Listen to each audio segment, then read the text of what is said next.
All right. Welcome back, ladies and gentlemen. Acquire and operate Micro SaaS. We are documenting our path to a $50 million portfolio of Micro SaaS firms. We buy them and grow them. We take care of founders. We're trying to generate super interesting returns for investors. Here we are today with an operating concept, and we're going to be talking about the 1X distribution channel that will generate most of your growth. And you might be like, whoa, what's that? So we're excited to jump in because it's more so about finding that one distribution channel that is going to kind of according to power law and according to generally the sentiment of the baddest humans in SaaS, that one channel is going to generate 80% of your results and it's going to represent 20% of your activities. And so obviously in a micro SaaS context where we're even more resource constrained and we're indexing towards profitability, we want to sniff out that distribution channel. We want to light up an experiment, test distribution channels against each other, identify the one or have a thesis around the one that's going to be kind of that power channel, if you will, and then allocate as much energy and resources as humanly possible until you start to see diminishing returns from that channel. Table of contents, we've got a general order of operations. So this is kind of like, all right, I want to establish kind of these channels in a thoughtful or in a general way as an experiment. We're obviously using the scientific method here. And then I want to observe the outcomes and then double down. And then we talk about how you can really be thoughtful about sequencing, because it's like, all right, should we buy some ads? Should we just go nuts on social? So we'll talk about how you can approach that. And obviously it's kind of sequenced based on kind of data and how you can get smarter the fastest. And then we'll end up with a mock case study. I am joined by the legendary K. Lou. What's good, buddy? Dude, I am excited to dive into this session. I think we're currently doing a few channel experiments ourselves, so it's going to be very informative, not only for the listeners, but you and I may have some few light bulb moments as we talk through it.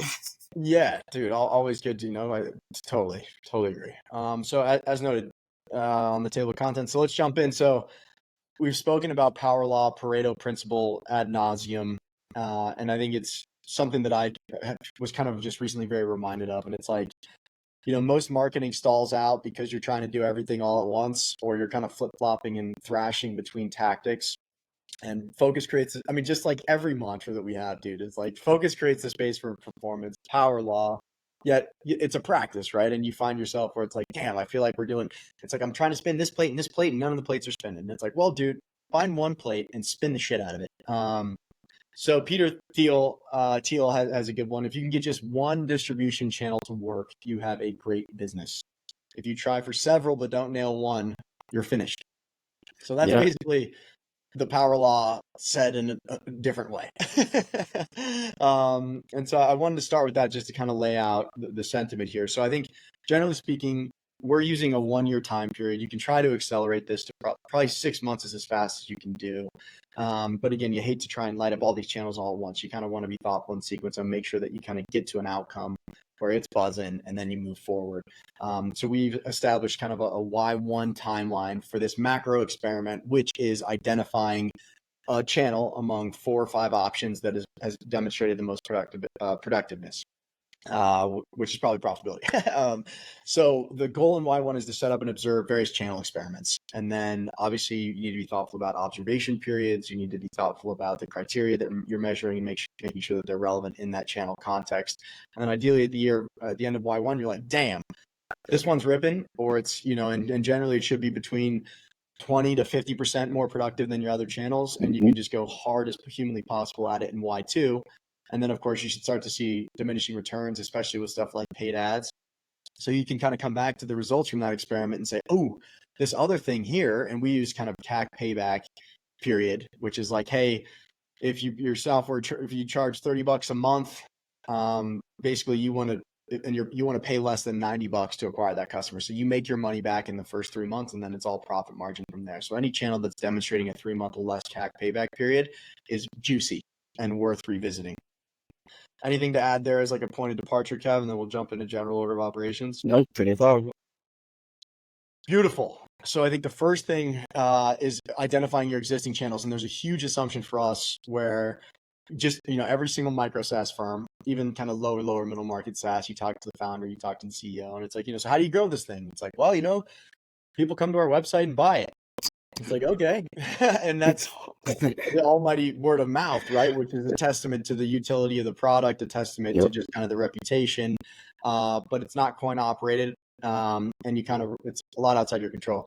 Yeah, I was gonna say another example of that, which I tend to see a lot, and it's not frustrating, but it's kind of like, okay, we need something more repeatable.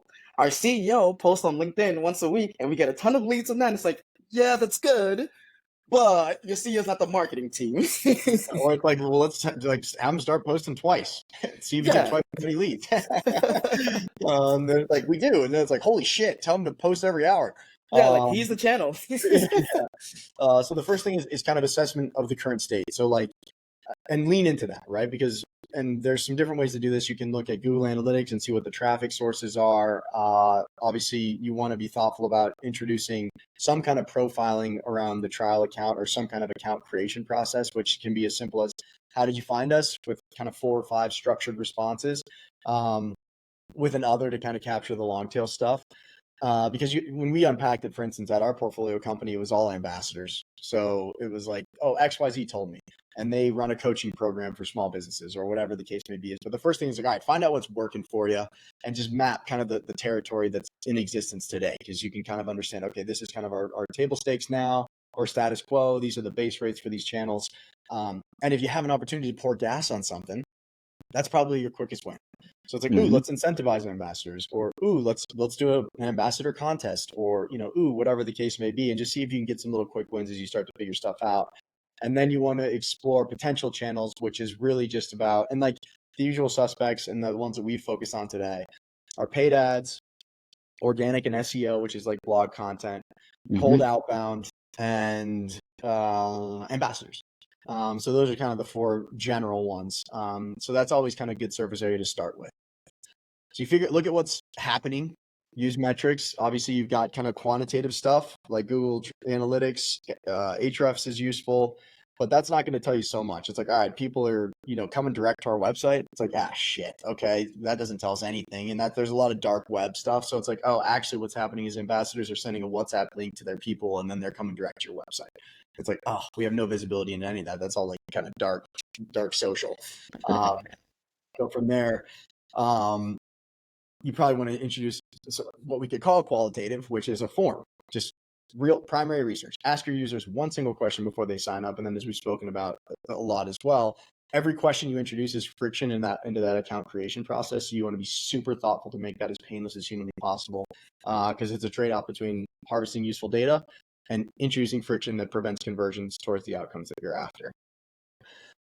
All good there. So channel identification, assessment of current state, and then explore the potential channels. Obviously, this is in your context. So if it's all SMB, you want to see who are our existing users, where's their digital presence, where are they active, and then start to come up with some ideas.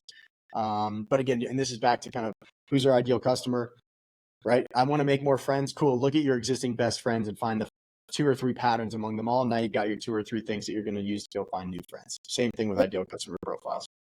And then we move into a channel experimentation, which is just about implementing these little experiments. So getting these channels stood up for a period of time, and we'll talk about, how to think about observation periods. It's mostly a function of sales cycle. So if it's like, hey, we do a 2-week trial, it's like, all right, well, it's going to take time to get the thing working, and then people are going to come in, and then they're going to do a 2-week trial, and at best they'll convert after that trial. So you probably need a month minimum to see anything. So we'll talk about that. But channel experimentation, pilot testing, design little experiments for each thing, and then just be clear on which metrics are relevant based on the channel. Gucci? Yeah, Gucci. I was going to say, always have some kind of reporting established. So for every experiment, you know exactly what metric you care about and how you can see the trend lines around how that's performing, because that's usually the biggest missing point. Folks who run these experiments, and then we see a lot of it being done in spreadsheets, pivot tables, trying to put some charts together. It's like, no, get a true business intelligence solution if you don't have a CRM, and make sure you identify the metrics and what trend lines you want to look for, and just have the data tell the story on a nice, clean dashboard. Totally. And I guess for this conversation, like, we're measuring the channel performance on a relative basis to the other channels. With that said, that's kind of like what's the best within our little universe, but you also want to be woke to what's the best worldwide. So I would always a worthy exercise to go grab some base rates. Kyle, there's just SaaS cold outbound base rates, B2B, SMB, SaaS, whatever. So that you're like, all right, this thing rips the best for us, but it's, just only 60% of what is like median performance. And that'll kind of guide you around like, I wonder how much better this can be. Right. And then when we talk about once you do find that power channel, for lack of a better term, you want to kind of fixate and organize your experiments around that channel to try and get to base rates and then ideally punch past base rates. So then we've kind of mapped the territory. This is what's working for us. We've extended beyond that. These are the most relevant channels based on where our users hang out and their behaviors, their tendencies. We've structured kind of these pilot experiments for these things. And we've established and then we move towards data-driven decision-making. And again, this is like general order of operations and you're going to be like, yeah, duh. But I think it's useful to kind of lay it out there as like the most meta perspective, most abstract view. So this is just about analysis, Google Analytics, the forms that we had mentioned with the account creation. And that's really that. And we'll talk too about, again, once you get into the context of a channel, like with paid ads, you've got cost per click, cost per impression, conversions, all that other stuff. Ultimately, you're trying to get to a place where you can understand the cost per customer. But that's that. And then obviously you'll be like, woo, we compared all this stuff against each other. My God, this one's ripping. You allocate resources accordingly. And then you move into the last step, which is kind of continuous optimization and scaling. So that's where you kind of fixate on that one channel and look to execute, little tests and experiments within that channel to improve performance. And that is that. And obviously you want tools and tech, which are mostly going to be rooted around analytics and SEO tools. And then of course, automation as it relates to the different tooling as well. And I just put in like the most general kind of tools that are available out there in each category. Cool. This is solid. Yeah, this is solid. I was going to say, don't sleep on the automation piece. That's another like big area that as a technologist, I want to raises a level of importance, higher level of importance.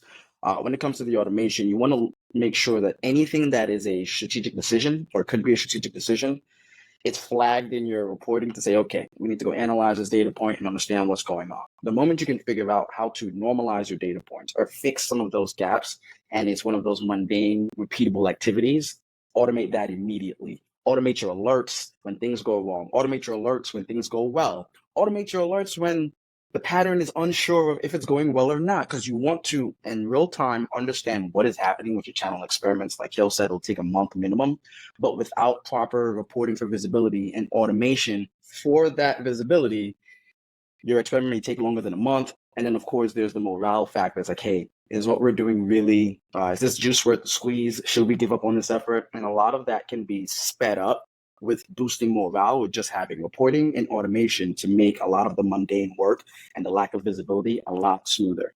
Yep. Without visibility, the whole thing's a waste of time. Waste of time, dude. It feels like this thing works. It's like, great, go to hell. Yeah, prove it. Prove it. The opinions are great. Show me the data. Yeah. And then what's alerting you to saying this is working? Like, where's your data points? So for us, or for this, and this is again like the most general kind of base case approach to how you might sequence lighting up these channels. And the assumption is that the basic channels are the most relevant for you. So at the most macro view, you want to start with paid ads. We'll obviously talk about why. Then you move to cold outbound. Then you stand up an ambassador and affiliate program. And then you develop blog content for SEO. So those are the channels in sequential order. Why, you might be asking. So what's cool with paid ads, and I would treat this almost like paid ads really like if you create no conversions, it doesn't matter. Like this is just like your scientific laboratory, because you can basically put out things at such a crazy frequency and you can test messaging, like you can test multiple variables. You can test everything under the sun, and you can do it so quick and it's quantitative that it's going to make you smarter. Period. And then it's like, cool. If some of these ads convert customers, happy days. But I would just say that like paid ads is where you can harvest the most actionable data the quickest, because you're just serving up billboards in real time. And it's like this one for this one, this one for this one. We change this and just like boom, boom, boom, boom, boom, just pumping. And I guess I would leave it at that. I would add some context to it too, because I was gonna say, I wasn't the best believer, and this is me just getting honest and letting my hair down on the call.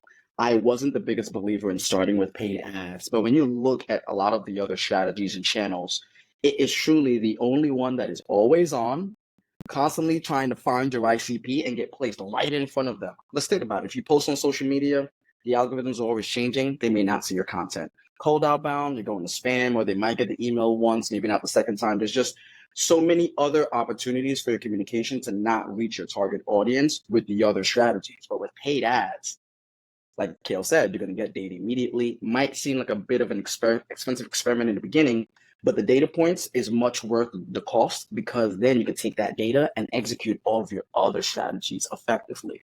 So it's always on, always in the face of your potential ICP, and you can continuously refine with the real-time data you're getting 24/7. Love it. So I think, in short, it's the fastest way to harvest quantitative data around both creative elements and targeting. I guess creative and messaging and targeting. So it's like, this is the profile, or this is the audience that we're after. Is it performing well? Cool. Within this audience, relative to another one, within this audience, this creative's working the best. It's great. And then you'll start to see how intertwined some of this stuff is. But as you use paid ads to drive traffic to your website, you can grab those email addresses and put it into cold outbound. Yeah. So you start to see how kind of synergistic a lot of this stuff is in terms of a minimum observation period. And I guess just to back up a little bit, as you noted, Kev, like, I mean, I think the knock on paid ads is like, that's what everyone's default thing is, like, let's start buying ads. But the intent is kind of wrong, because they're like, and we're going to convert all these customers because, the former founder seller didn't know how to manage Google ads. We've got an expert, blah, blah, blah. But the intent is always to convert. And I guess early days, you don't convert shit, and it's expensive. So like, you need to reframe where it's like, we're allocating this amount of budget and it's purely for learning. That's it. Purely for learning. Like, we just want to harvest data. And then once we can get smart, and then you can kind of double down on the ads that are working from there. But at a more macro sense, it's harvesting data for the whole machine.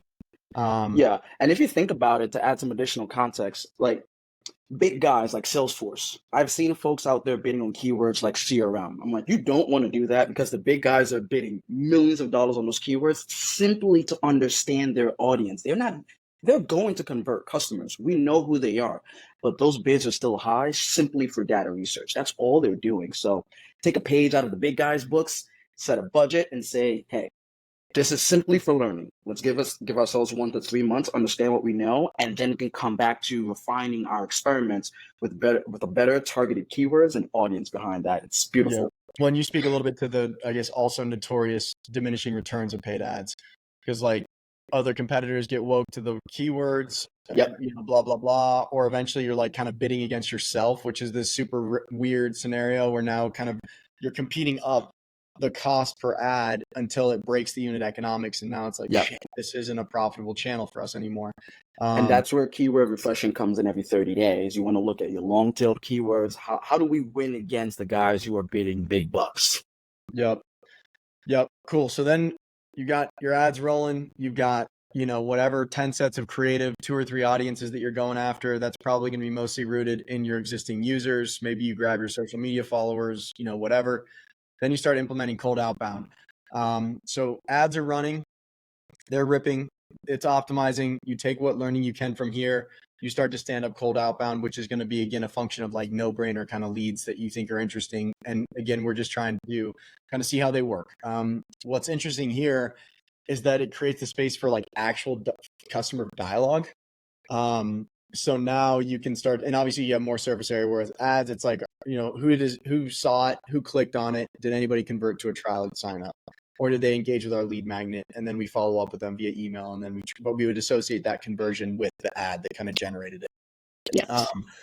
With cold outbound, you're kind of leveraging whatever you can, getting emails out there, and you have kind of direct customer dialogue, right? Like with ads, you're either clicking on the ad or not. With an email, it's like, oh, this isn't, or like, hey, can I send you more? Yeah. Okay. You can use that opportunity to have kind of primary research and direct interactions.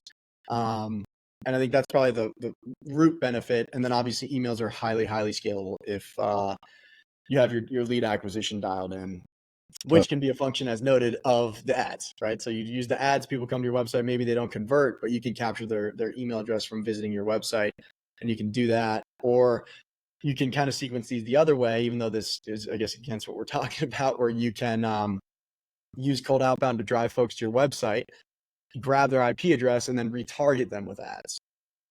So now you start to see how, like, these two in particular are very, very synergistic, where one feeds They the are. other. But I anything to add on cold outbound, Kev? Yeah, I was going to provide some context in saying that the challenge with scaling cold outbound is when you sequence cold outbound as the first activity, you got to pay close attention to your domain reputation. Where am I getting the best data points from? Am I even targeting the right people? And you think about spam, like can spam laws. Sequencing cold outbound first has a massive challenge to scaling with just entirely getting your reputation blocked, your cost skyrocketing, things like that. But as we're saying it out loud, sequencing with the ads first. If you think about it, when you're going cold, they always say, the ESPs always say now, hey, make sure this audience is warm to some extent. Maybe they've opted in to some extent, or maybe they know of your brand in some way, shape, or form from their web footprint, right? If you start with ads, that's a great way to now identify who's actually showing intent based on the audience refinements that we've been doing. And if we follow them up with a retargeted cold email, it's not even considered cold anymore. Now it's warm. You don't have to worry about your domain reputation. It's as scalable as if we had sequenced it the first time, but with not as much cost because, again, now you're really laser focused on who you're targeting. So while these two approaches are synergistic, it's a bit harder to scale outbound when you start with that first. Yeah, good. Outstanding input. Cool. So I guess if we just pause for a second, so it's like Q1, you're transitioning stuff from the seller, you're figuring stuff out, you're documenting, you're kind of capturing as much tribal knowledge as possible. You're probably training a LLM on it so that you have like kind of an internal natural language thing to ramp the team quicker. And we could go on and on there. You're probably lighting up paid ads as well. So Q1 is get paid ads rolling. Q2 is extract whatever learning you can, get cold outbound rolling. Then we get into Q3, which is probably which is launch an ambassador and affiliate program. So now we've identified the messaging that's hitting the audience segments that are the most engaged. And this is all intelligence, knowledge, insight coming from cold outbound and paid ads. So you can kind of fine tune which audience is the most relevant for ambassadors, which segment of your universe are the best fit for ambassador profiles. You could probably fine tune the offer for ambassadors because you can investigate, what other complementary or competitive programs are offering in terms of incentives, enablement, etc. Like what's kind of the standard there. And then you can let it rip. But this one takes a while, right? Like it's like, and I think the observation period here is 3 to 6 months because unfortunately, ambassadors don't just react in real time and start ripping, templated social stuff. Like they take some time to warm up. You got to kind of pull, and it's just constant engage or nurturing, constant enablement. Hey, here's some updates you can share with your network. Here's some cool shit. Here's a contest. Here's a whatever, because it's just out of sight, out of mind. And this is very much like obviously a partner channel. And anybody who's ever managed partner channels, it's just constantly nurturing. So you probably aren't going to see results or see any kind of impact for 3 to 6 months. So you stand that up in Q3, you're going to measure it for the remainder of the year. Then we get, lastly, is there anything you want to add on ambassador program? Nothing there, but as we're talking it through, my brain is going off saying, hey, blog content maybe should reorganize as number one with the ads because it's the same SEO research you're doing, the same keyword research you're doing. So if the keywords work for the ads, they should work for the content, right? The ads, send them to the content so that people can see like, hey, you are the authority. You're the thought leadership for this topic that I'm researching. And then my cold outbound email retargets you, reinforcing that thought leadership. Yeah. Or you could say that you want to have a huge honeypot of dope thought leadership that your ambassadors can share with their network. So maybe it makes sense to get the blog content going first. So again, you got to sit and have these debates in your context, what looks right. And then go, but just remember, you're kind of comparing them all. And then I guess, but at the same point, there's kind of some undeniable elements like SEO is a long game, straight up. So I think there's a counter argument that's like you stand up long games early and then you can harvest data useful as well. Which articles are getting the most traffic, blah, blah, blah. And you're probably going to do a shitload of SEO research before you even get into paid ads just to find the keywords, et cetera. So we pretend that these things are all totally independent, but they're not so much. But the main thing is SEO. The better you get, you kind of accumulate a critical mass over time as you build authority, as you build, kind of breadth and depth of content that's rewarded with search engines, as other things link to your thing, which search engines like. It makes you think come off as more authoritative. Like, ooh, everybody's referencing this article. It must be legit. But I think the thing here is that it's going to drive organic growth. So anybody who has high intent and is going to research the shit out of it, which is 75 to 80% of your buyers are going to be totally like, they're going to run a ton of Google searches before they visit with you. You can build on validated customer interest. And then this is just another feedback loop, right? Where you can see which articles over time are performing the best, which are performing the worst. Cool, let's cut that. And you can kind of use that as like a bellwether of like the general temperature and kind of trends in your category. So that's like this big kind of macro data kind of directional, north thing that you can use over time. And that's really it. Make sure your article's indexed. Yeah, I was literally just gonna add some learning lessons. So make sure your article's indexed. Beyond making sure the article's indexed, you're gonna have a lot of tracking links in the articles and your cold emails. You want to make sure most solutions come with tracking capabilities that'll let you know, hey, someone clicked this link. That's vanity. That's a vanity metric. We want to know what page they went to, how long they spent, and where did they go after? Where were they referred to after? So with your tracking links, I'd recommend if you're using a CRM like Salesforce, HubSpot, or one of the others, or just a third-party tool, generate a custom URL that will literally give you robust analytics to let you know where they were before they clicked it, how long they spent on the page once they got there, where they went after. You want the full analytics because that way you can understand the path people are taking. So if they click on this article, are they then going to the next mostly related article to that, or is it completely an entire different topic or idea? Once you can start to analyze the patterns and the paths that people take once they engage with your content, that will then help you refine not only your content, but your messaging to your email and the way they're being targeted via ads. Totally. And I think that's where you start to speak to like, it's very arguable how independent these channels are. Dude, because so independent. You got to integrate, bing. Well, I mean, independent in the sense of like the buyer journey, because what's challenging with this exercise is you might get to the end and it's like, we hit them with an ad. They went to our blog. They subscribed to our blog. We hit them with some cold outbound, and then they talked to an ambassador, and then they bought. And it's like, oh shit! Like, okay, like what thing did that? And what like, how do we think about it? How do we weight it, right? Yeah. So then that's why attribution is like a voodoo dark art in our world, because it's like, what was the thing that really moved the needle, et cetera? Or you could get to the end of it, and it's like, our cold outbound points toward a lead offer or a lead magnet and offer that's hosted on our blog. The hope is to kind of warm them up by getting commitment where they subscribe to the blog. If they visit our website 5 times, we start to go 360 and hit them with ads. So the whole machine is one machine. It's one integrated thing. And I guess you could argue that it's cold outbound. So anyway, in a sense, yeah. Right? 360 cold outbound retargeting. There you go. So I guess we're trying again to be as universally applicable as possible, but we want to be clear on the trade-offs and like the areas that get gray and that are very difficult to kind of think through. Absolutely. All right. So just a few considerations regarding measurement periods. So feedback loops, obviously some stuff, as we noted, paid ads starts returning quantified data like that, lickety split.